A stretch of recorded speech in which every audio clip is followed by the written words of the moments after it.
Hi, everybody, and welcome to Cambridge Photography Week. Delighted to welcome you to one of our on-demand sessions today. I'm with Keith Taylor, and Keith runs cambridgeimages.co.uk. So we're going to have a chat with Keith about his running the platform as a side venture, and hopefully you can go away with some tips about maybe doing something like this, like something for yourself as a side venture in the future. So let's get on with things. How you doing, Keith? You right? Yeah, good, thank you. Yeah, good to be part of the Photography Week. Yeah, really happy you can join us. I really appreciate you taking the time to do it, and so really looking forward to chatting. I came across your we've known about Cambridge Images website for a while, and we thought actually, now's a great chance to be able to say, right, well, let's talk to someone, talk with a person behind this, and got such beautiful photography, and Cambridge is such a beautiful canvas, isn't it, for photography? Indeed, yeah. So let's start off with just tell us a bit about yourself. So I suppose I've been living in Cambridge about 20 years now, just a little bit more. Okay. Prior to that, I suppose my photographic history, I suppose I started taking photos around about the age of 11. I got my first camera, which was an Olympus OM2N back in the day. Some people might still remember those amazing little cameras. Probably got one in the shop somewhere, maybe. I'm sure you have, yeah. Still classics indeed. And yeah, started getting into photography. Was really keen on landscapes. I suppose as a child, we sort of used to go on family holidays to Scotland an awful lot, and the Lake District, and so that was it just seemed a natural progression. I think after my a little Olympus camera, I moved up to an OM4 Ti, which I think was probably top of the range Olympus SLRs at those stage, back in the 80s, and then after that, I suppose I moved down to Cambridge. I dipped a toe into medium format because I think at the time I just wasn't quite satisfied with the quality that I could get out of some of those pictures. I wanted to print them a bit bigger, and so I bought a Bronica ESTRI at that stage. And I think the beauty of that camera was that it really slowed you down. There was no light meter in it. So you nice. And everything, when you looked at the viewfinder, you looked down on the viewfinder, everything was upside down, and so it made you think so much more about composition and just a lot more, what you were doing. Back in 2006, I suppose the digital revolution had already started many years before that, and I was sort of toying with the idea of buying, a digital camera. But it was back in 2006 that I bought my first proper digital SLR, which was a Canon 5D. And around about the same time in 2006, sort of my wife said, if we ever move away from Cambridge, you'll be really cross with yourself if you haven't got some decent pictures in and around Cambridge. And so that's pretty much when Cambridge Images was launched in 2006. Oh wow! So that's a chunk of time. That's impressive. Nice. It is, yeah. It's quite a few years. So I suppose in the early days, I suppose I set up a website. I secured a domain name, and I had previously, and I still have, I've got a website called morona.co.uk, which I showcased purely landscape pictures on. The story behind that was that our house name was that. I'm not entirely sure what the origins was. But yeah, that got very few, sort of didn't really get very much traffic. I think possibly because the name didn't really ring true to anything. So I suppose when I set up Cambridge Images, then that was sort of I had to get a name that sort of that meant something. Well, from a findability perspective, it's good, isn't it? Indeed, yeah. And that's what it says on the tin. And that seems to sort of to ring true reasonably well. I think it's sort of I seem to do reasonably well on Google, as far as I can tell. I'm not an expert on SEO, on optimization of websites, but yeah, it seems to do okay.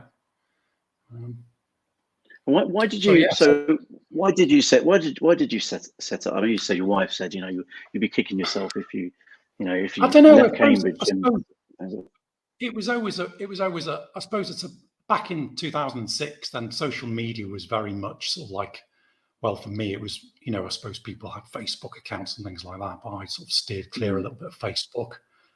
So, you know, if you wanted to showcase your images and pictures, then realistically, you know, you had to have your own website. And I really enjoyed my sort of background, and still is in basically is in systems administration. And so I'm a bit of a, I suppose I'm a bit of, I tinker with websites. I like, at the time, I liked sort of deconstructing other people's websites and writing my own. And in fact, all of my website back then, and in fact even now, is all handwritten, which does come with challenges a little bit. But I enjoy that aspect of sort of like of actually hand coding. So it's not, a lot of people have chosen to go with platforms such as Squarespace and other various sort of like pre-packaged website designs and things, but which I think is probably would be a really good way of going forward for anyone thinking of starting up themselves if they don't have that experience. But for me, that's what I really enjoyed. So I use Squarespace myself actually because I'm you know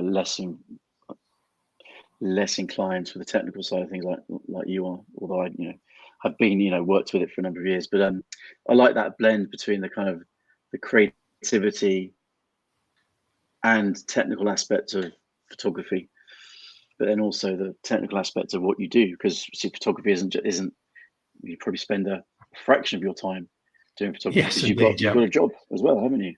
Yeah. So I've got a full-time job. I work for a little company in Cambridge called the Cambridge Crystallographic Data Centre, which is ideally placed because it's right in the centre of town. Nice, yeah. And I've been there for many years now. But I suppose the ideal, well, it was perfect in some respects because pre-pandemic, when everyone was, in the office, then, I could get in a bit earlier and pop out, take some photos, or even sort of like nip out at lunchtime, and then potentially sort of like nip out after work as well. And so home itself is down in Stapleford, which isn't too far from Cambridge. But I suppose if you're working in Cambridge, then I suppose it means that, if there's striking light at a particular time of day, or you want to pop in early, then it's, it's sort of like it's en route, so to speak. So that's been a great advantage. So you've actually been able to, you've been able to really kind of intertwine your photography with your day to day, which helps, doesn't it? As opposed to you having to allocate a specific time of the week, to actually go off and do your photography. It's kind of been part and parcel of your daily life. Yeah, but I suppose the other advantage is, I mean, there's weekends. I suppose I've got a family that've grown up now quite a bit, but they were never very keen on getting up early. So so that gives me the opportunity of at weekends of getting up early, popping out, and taking photos at sunrise, which is often Cambridge is predominantly quieter at those times of day as well.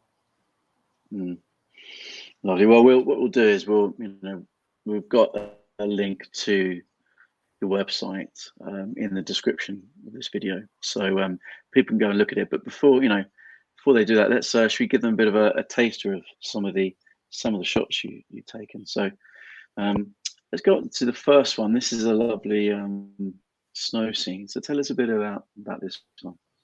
So this was taken on Parker's Piece quite a few years ago, in fact. I don't think we have snow in Cambridge very often, and when we do, it's a very it brings a lot of photographers out into Cambridge, and this is, I think, for me, this sort of like this sums up sort of Cambridge life, the epitome of it. It's not a classic sort of like Cambridge college scene, but it's just it was probably one of my last photos just before I headed back to work early in the morning. And yeah, long lens, 70 to 200 to zoom in to get compress the perspective, and it was snowing really hard, and it's just for me it's sold. This particular picture is actually sold quite well, both for and people buying prints. Okay. I've sold it quite a number of times as a stock image, and yeah, and things like Christmas cards. People have approached me and I've had it printed onto those, and yeah, it's a nice picture. Well, I like it, and obviously other people do. What is it about the shot you think that people? I think it's like? I don't know.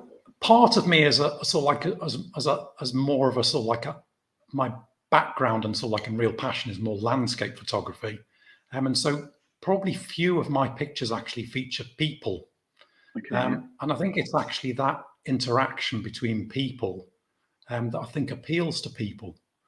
Yeah, just people battling through the snow on their bicycles and on their way to work. So I think it's probably that connection. It's true, actually. That thing about when I first saw it, as like, yeah, the kind of the endeavor of the cyclist, just getting on with it, whatever the weather. Yeah. Just people getting on with their life. But say with a beautiful Cambridge in the winter backdrop, surrounding it all. I think it's just. I mean, what is quite striking is I think most people see the cyclists. Obviously see the reality checkpoint, lamppost, and which is famous in its own right, and the trees just give it a really lovely depth. But then, so like some people have sort of like pointed out, yeah, but you've got a stagecoach bus in the background. But I suppose because you've got that depth, and it's sort of like it's much it's much fainter in the background, but it's just I suppose it's an everyday life shot. It's lovely. It's lovely. I suppose what's quite striking, people like Lowry, he drew pictures of people, he painted pictures of people going about their everyday lives, and I suppose it was almost striking that I saw some pictures of his in the summer. And it's just striking that I suppose they just touch people's hearts. Yeah, it's a good point, actually, isn't it? Because it's like it's that thing about a bit of everyday life just sitting on someone's wall, or sitting in a postcard. It's I suppose it's that much more relatable than if it was just a landscape shot. Not to say landscape shots can't be relatable, but people who buy it, are they Cambridge based or further afield? Yeah, pretty much. Well, my impression is that they're Cambridge based. Although saying that, as far as sales go, of sort of like of pictures from Cambridge Images, I'm sort of probably I sell more pictures of people who aren't in Cambridge through my website than people who are in Cambridge. And so I mean it's occasionally I get sort of like people from, I think I've just recently had someone from Madrid buy a picture. I get people from Hong Kong, from New Zealand, from Canada. It's not in huge numbers, but and all around the UK as well. And actually the things that I post off are generally to people within the UK, not just Cambridge based. So it's quite interesting. I think possibly people who have been to Cambridge and have a connection with Cambridge and then might have left are then buying pictures. I think possibly people who live in Cambridge, maybe it's, that they don't necessarily feel that they need that connection while they're living somewhere. It's only one they've moved away as a memory. Yeah, true. That's very true. Actually, I can say that myself for sure. Is what do you do in terms of? So we already talked about how your website does what it says on the tin, which is great from people finding it from an SEO perspective, which is great. But what do you do for people to buy this? Are you active in promoting the site, or you just rely on the natural traffic to your website, visitors to your website? So when I first set Cambridge Images up back in early 2000, I did do quite a bit of advertising, and I was never very convinced that advertising really made a huge amount of difference. So I did sort of like I think back in those days there was a magazine called Agenda that sort of like in Cambridge, and I advertised in that. I advertised in sort of like in my local sort of like I think we've got a local sort of village magazine. and a number of other sources, and sort of like put adverts in those. And just before Christmas, thought, you can have sort of like a little ad with other people on a page, for sort of like present ideas. But it just, I don't know, it did cost a little bit of money back in the day. And I'm not entirely sure. It's so difficult to know whether that was, whether I realized that or not. I think since probably what I do is I do some sort of like some craft type fairs. So I've got there's a place just in the village called the Stapleford Granary, and I've done they've had a summer day and a summer village day, and also a Christmas or winter fair, and I had a little stall there, and they've been really nice events to attend. And so I suppose it's, you hand out a lot of business cards, but of course you never know who's going to sort of like, people like the pictures, but they mightn't necessarily buy on the day. Sometimes that follows up with another lead. I'm also part of Cambridge Open Studios. Which is, nice, sort of quite a big thing in Cambridge. I had a year off this year from actually exhibiting. I think I'm going to be exhibiting again next year. It was quite nice to have a year off, but that's a really good, opportunity to sort of to get people to know you. And also this year, coming up in November, I'm part of Histon Handmade, which is another sort of like nice venture to be part of. And so I think it's just little things like that. I think almost drip feeding ideas and getting your work out there and showing it to a wider audience. Yeah, definitely. And we've got Cambridge Open Studios with us during the week. So Sarah Rawlinson has got a talk, and also we'll be at the show in the Guildhall as well. So anyone interested in Cambridge Open Studios should definitely watch some of our content online, or come and see us at the show at the in central Cambridge. So actually, I suppose it goes back to the thing about the fact you've chosen the name of the website. There's the brand, the pool of Cambridge in your images, which means actually a lot of your traffic is really just coming from the awareness is really coming from the fact you've chosen something that's very clear about what it does. So and of course, I think finding when they're searching. If you do Google sort of Cambridge photographs, then I'm quite high up the list of sort of like of sites. And so I suppose traffic isn't, we're not talking huge numbers, and we're only talking sort of, a trickle really, as opposed to a flood. But I suppose that just leads in turn to a few sales. It's not, I couldn't give up my day job. And I think that's, in some respects, that there's a certain element of, I think I enjoy that very much so, because it means I can take the pictures that I like to take. There's no pressure. If I make sales, then that's a real bonus. If a month goes by and I don't make a single sale, then I'm not worried about putting food on the table. And I think a few years ago I did a few weddings because I was sort of like thinking, maybe I would, perhaps build up my photography business, and maybe this might take off a bit more. And I found weddings a little bit stressful. And it's a big day, isn't it? Yeah, absolutely. It is a huge amount of responsibility. You can't get it wrong. Yeah, you can't get it wrong. And I think increasingly, I think a lot of wedding clients think that anyone can take pictures, and because it's all digital now, you can just snap off and hundreds of pictures, and they'll all be sort of absolutely perfect. But I don't think there's any less pressure. I think maybe I think probably there's more pressure now, because I think the expectations have risen a little bit. Definitely. I suppose doing weddings, it gobbled up Saturdays, which was family time. I was still obviously working full time, so actually it was sort of something that I thought, who am I doing this for? And it probably wasn't myself. So I thought probably I'll just concentrate on taking the photos that I enjoy taking.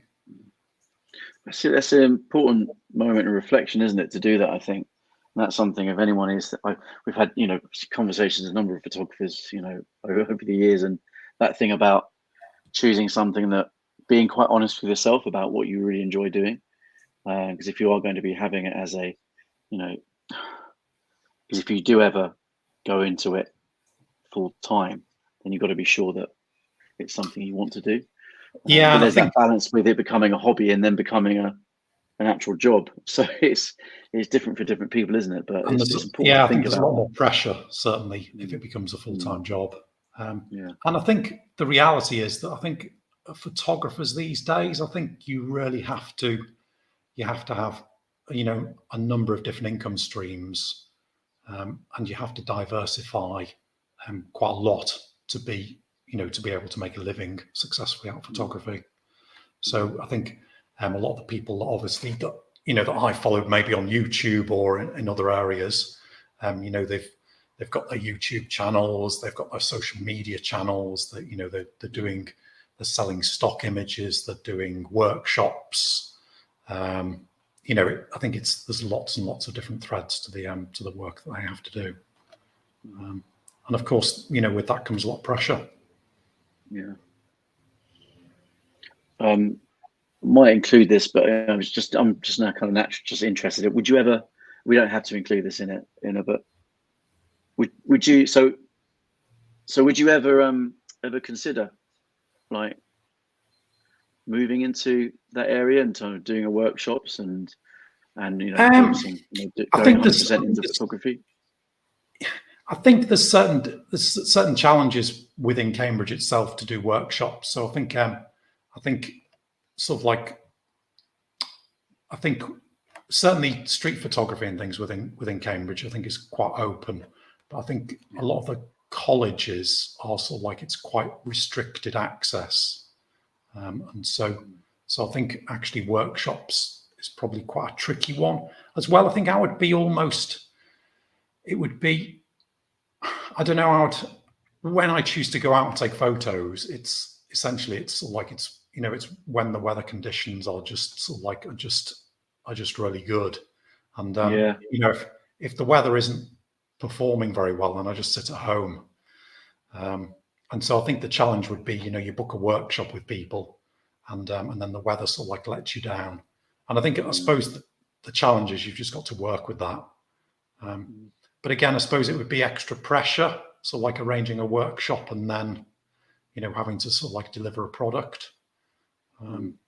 So yeah, I think it's something that would be interesting, but I suppose, I can go out and take the pictures that I want. I don't have to worry about, other people and I'm working with them and necessarily helping them. I suppose the group of folk that I go out with, from church, we sort of like, we have it's a really nice atmosphere. We sort of like, we work together. We go back and review people's images and things. I sort of like, ask, how are you getting on with this, and some people, there's a whole range of standard within that group. So, which is a nice thing to do.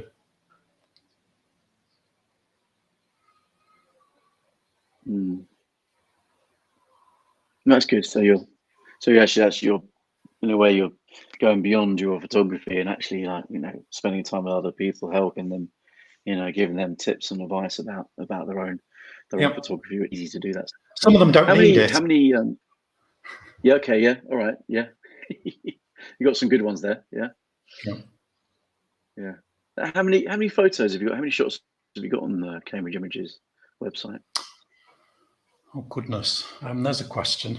So I think in the college section, which keeps on being pruned, I think there's about 80 pictures in the colleges. So every so often so probably all told, it's probably over probably about 250 pictures. And that's probably, that's just scraping the surface really.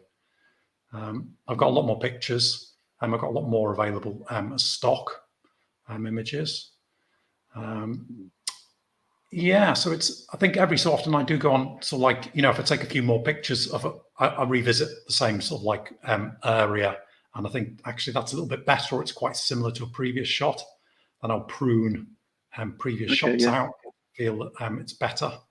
And so I suppose it's a constantly sort of like evolving. I think what I'd quite like to do is perhaps build up, is obviously it's Cambridge images, and I've got a section that's Cambridgeshire. I think a lot of that focus is actually sort of like is perhaps more local to where I live down in Stapleford. Okay, yeah. I don't really have that many pictures of, of Histon or, or North Cambridge or Cottenham or the villages. Get yourself into Grantchester and the Fenland and all that. Grantchester's very accessible for me. And I've got some really nice early morning shots of Grantchester.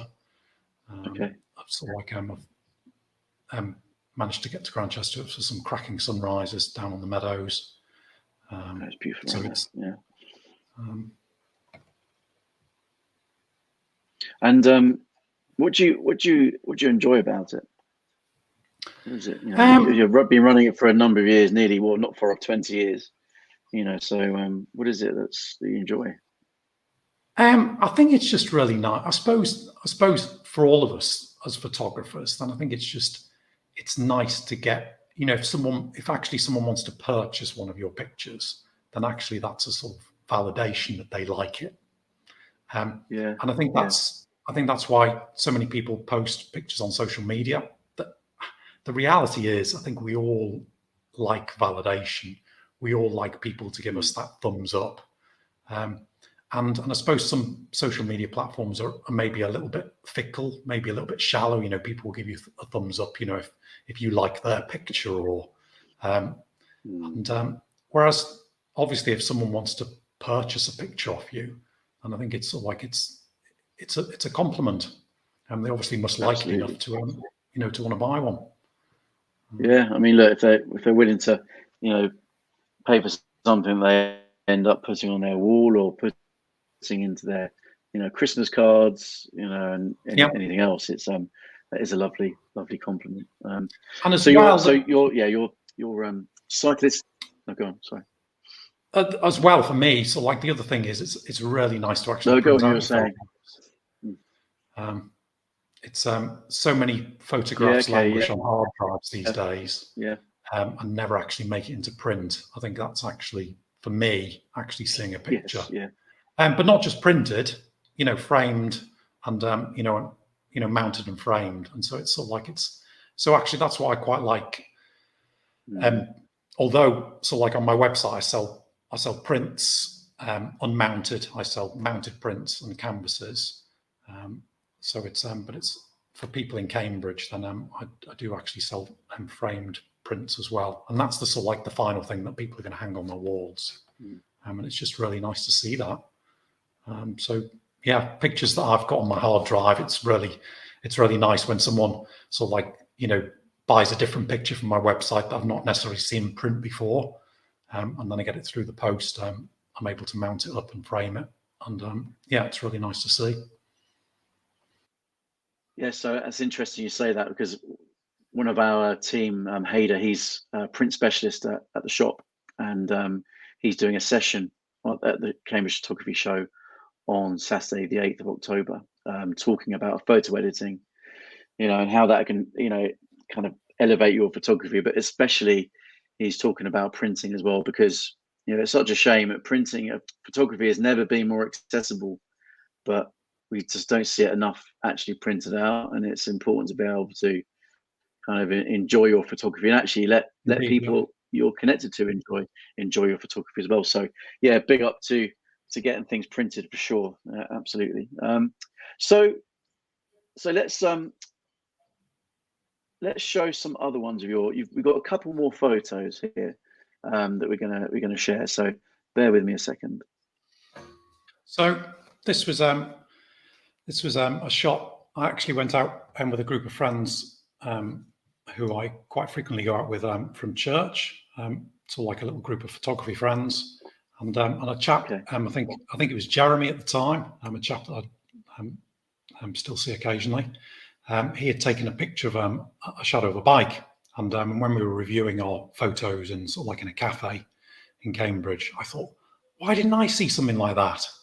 And so then sort of like the following week or sort of like a week or two later, I went out specifically with sort of like a bike shadow picture in mind, and it was a nice sunny day, and I think this is was a bike. I didn't position it or anything.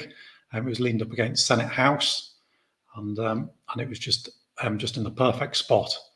And I think sometimes it's sort of like part of photography is sometimes seeing something a little bit different. But as well, sort of like, I don't know, maybe for a lot of us, it's sort of like it's maybe pinching other people's ideas, seeing something. I mean, certainly I sort of like look at lots of pictures online, read lots of books and magazines and things, and have done in the past, and to get inspiration for pictures. And I suppose it's it's using those resources to to spark our imagination, and to help us create really nice images. Yeah, definitely. It's nice to be able to give your own twist on things, isn't it? So it's not like you're replicating something; it's just being inspired by the other shots that you see around you, which is why it's so good to spend time looking at other people's photography and spending time with other photographers to and get as that well, inspiration. sometimes I think for me, sort of like what's quite interesting that the group of friends that I go out with, they sometimes mock me, because sometimes we'll go out and I might take 2 or 3 pictures, and and they'll run off 30, 40, 50, 60 digital pictures, and they say, I just can't understand it. Digital's free. Why don't you take more pictures? And I think sometimes it's for me, it's sort of like it's maybe just looking more carefully, thinking about things. And quite often I go out with my camera in Cambridge, on my own, and I might not take a single picture. There's no, if there isn't something that I want to take a picture of, then I'll see things that are nice, but actually I don't feel as if I need to. But it's sort of like, I think for a lot of people, I think slowing down, taking a little bit longer to look at things. Maybe as one famous photographer who said, sort of like, go out more often, take less photos. I can't remember who it was. Yeah. I think that's quite, in some respects, that's quite inspirational. I think for me as well, sort of like, we probably spend too much time post-processing. We spend too much time on our computers sometimes. If you've got, hundreds and hundreds of pictures from one shoot to go through, and sometimes that can take quite a long time. Certainly, it's true. Certainly from my perspective, I came from sort of like film, and sort of like in every single picture, had to count. And so even with digital now, I try and be quite selective with the pictures that I take. That's a good point, actually. There's that thing about making good use of your time after you've taken those shots, because literally if you haven't got as much of that focus that you're talking about, and going, I want to get this particular shot, or you're just running the shutter all the time, then you've got to go through those photos. And actually, it's all well and good having tens or hundreds of photos on a card, but if they don't get used, then that's it, waste of time.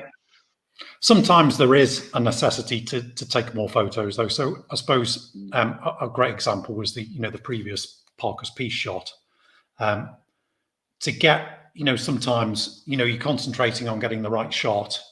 You're concentrating on on composition, on the elements within the frame, and sometimes as cyclists are passing through the frame, then actually in those circumstances, then I wouldn't keep my finger on the button, but I would take probably a number more shots than I would ordinarily, because it's only when you almost get back to back home that you then think, there's that element that's sort of like that.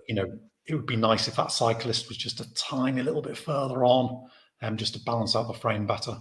And so in certain circumstances, certainly with street photography, then it's probably there is an element of you do need to take perhaps more pictures than you would, and then obviously you can be more selective when you get home. So there's one rule for one rule for another.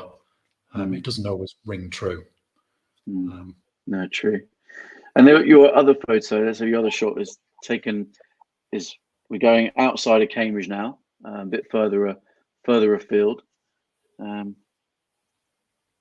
us a bit about this one. This is beautiful.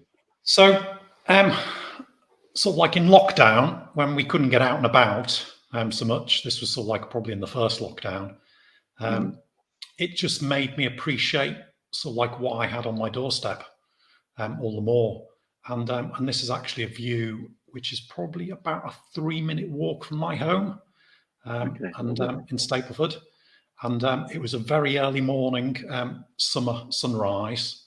It was probably about 4:30 in the morning, which is quite early, but with it being so handy to home, then it's not really that big a deal having to get up quite so early, because you can take some photos and then pop back to bed if necessary.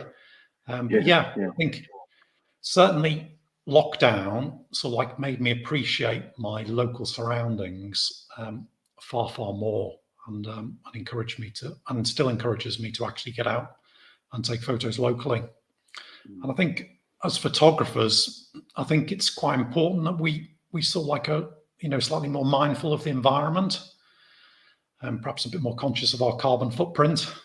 There's beautiful things that we've got on our doorsteps. We don't have to drive hundreds of miles potentially, or catch flights around the world to enjoy beautiful scenes. And actually, probably many people who live quite locally possibly would never have seen a summer sunrise like this, which is a shame in itself. Yeah, it's true. It's exploring on your back, your back door is, there's a lot around us, isn't there?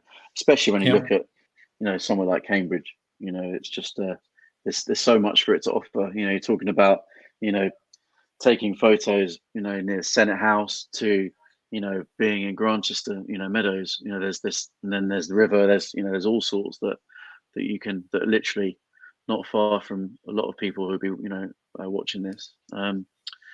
So if someone is thinking about, so if someone's thinking about doing something like this, then maybe they've got, well, they've had their moment when someone's told them, well, look, it'd be a shame if you didn't have these shots somewhere. What advice would you give, especially if someone is thinking, well, look, it's difficult enough doing my family and my work life, let alone trying to get something like this in.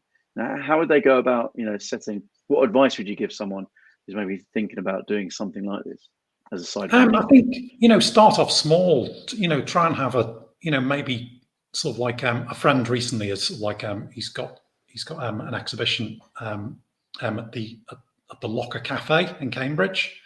He's printed up lots of pictures and has put them on the walls. It's like a great opportunity to get stuff printed and actually for people to see your work. I think many years ago I did that was probably my first solo exhibition at a cafe in Cambridge. I think there's opportunities. We can print stuff at home. We could set up an Etsy shop even. I don't think it's not too tricky really to do things like that. I think a lot of these platforms are already provided for us, things like Etsy. So you can start selling online sort of like immediately. People will be driven to your site if you advertise it a little bit. Advertise it initially with family and friends. I'm sure lots of family and friends will probably buy bits and bobs.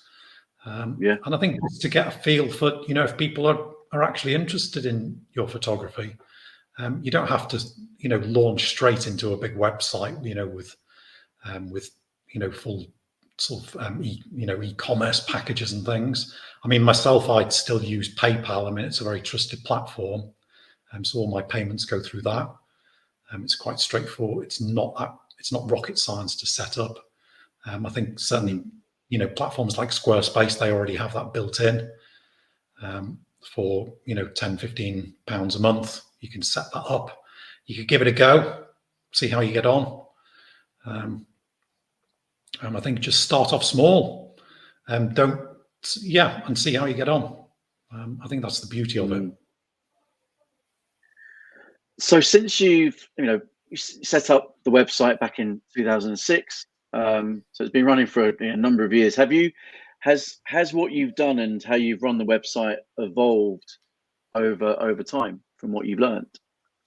Well, not just photographically, but technically it has, because probably a couple of years ago I did a complete rewrite of the website to make it work for mobile phones and tablets. And previously it was non-responsive, so it didn't really scale properly to a smaller device. So obviously that was quite a fundamental change. And yeah, I suppose in some respects the pictures that often sell are perhaps a little bit, perhaps wouldn't be necessarily my choice of pictures, or entirely my style. I suppose I quite like moody pictures, moody skies and things like that.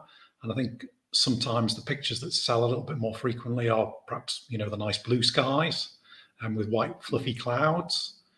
And so, yeah, so I suppose I leave those pictures with the blue skies and the white fluffy clouds on, try and add some of my own style into those. But yeah, I suppose that's the way that it's evolved a little bit. I've restructured the site quite a bit over the years to try and make it perhaps a little bit easier to navigate, perhaps a little bit more information, about myself and what I do. So yeah, it has evolved. I do actually like that bit. I do like that bit. You've that section, that page that talks about yourself and talks about when you started photography. It's a nice story to have there. Another friend had sort of like said, I read your bio, and he said, and it's just awful. From a few years ago, he said it's just sort of like there's no connection with people. He said you really need to go on sort of like and make it a bit more friendly.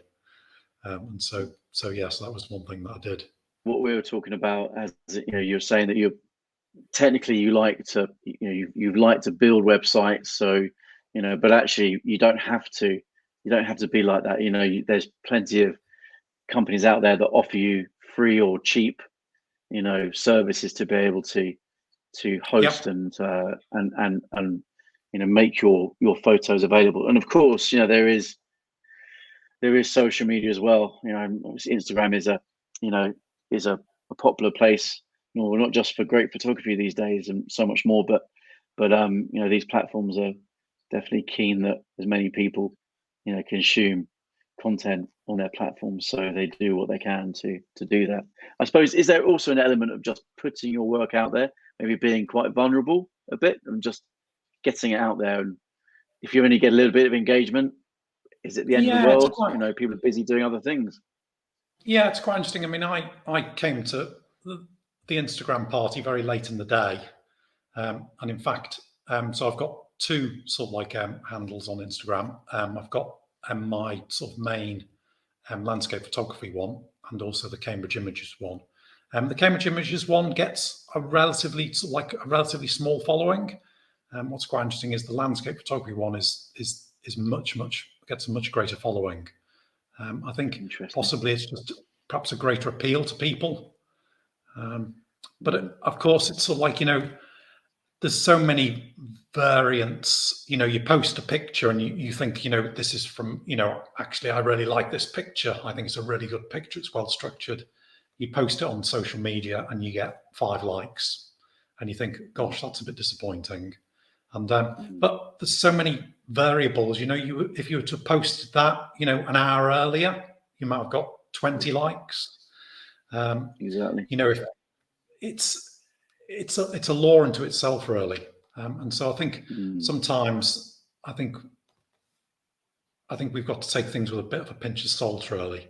I think what's quite nice is, I think what is a really good thing is to try and sort of like, if you can befriend a photographer who's got, maybe you admire or has got a little bit more experience than yourself, and ask them to maybe help you with a portfolio review, I think is a really useful thing to do, and ask them to be really honest, and ask them to be perhaps, bordering on, well, perhaps not brutal, but bordering on just really honest and open, because that's the way we critical all learn. Friend, having that critical friend, and it's quite interesting when I sort of like, I often look at other people's work and think, how would I have improved that? I mean, there's a lot of pictures that we see on social media and you think, gosh, that's amazing. But actually, there's so many pictures that we see on social media that are really good, but actually still could be improved. Yeah. And even some of the great photographers that I follow on, on social media and elsewhere, I try and look at their photos and think, how could they almost improve that just a little bit? And some of them they can't. It is granted they can't improve things, but some pictures, can, I think a lot of photographs can be improved. And I'm, open and honest to that. I look at my own work and I'm very, very critical of it and think, if only this sort of like, if only this person had been a little bit further over, or this element was, if it moved a little bit to the right or a little bit to the left. And so I think it's really good for us to, and get family and friends to do that for you. Ask them to be honest. How could I improve this photograph? And family and friends will often just sort of like say, "Oh yes, I really like that," but no, dig a bit deeper. I think that's a really useful thing to do. And you said earlier on about pruning your catalogue as well. Yeah, and going back to doing shots places you've already taken shots before, but doing it differently. Different time of the day, or just because you've taken goodness how many shots in between that and the last one. It's going back to those shots is always and that's the worthwhile, beauty of isn't it? Cambridge. And if you live locally, you can sort of like you can pop and take a shot, and then you can go back again, try and get a better one. So. Brilliant. Well, thanks very much. We could talk for much longer, but I really appreciate it, Keith. Thanks for taking part in Cambridge Photography Week. And anyone who wants to, watch any other content, we've got it here, accessible on demand on the CambridgePhotographyWeek.com website. So thanks very much, Keith. And maybe see you at the show in a few days' time. Yep. Thanks, Chris. Yep. Cheers. Thank you. Cheers. Bye now. Thank you.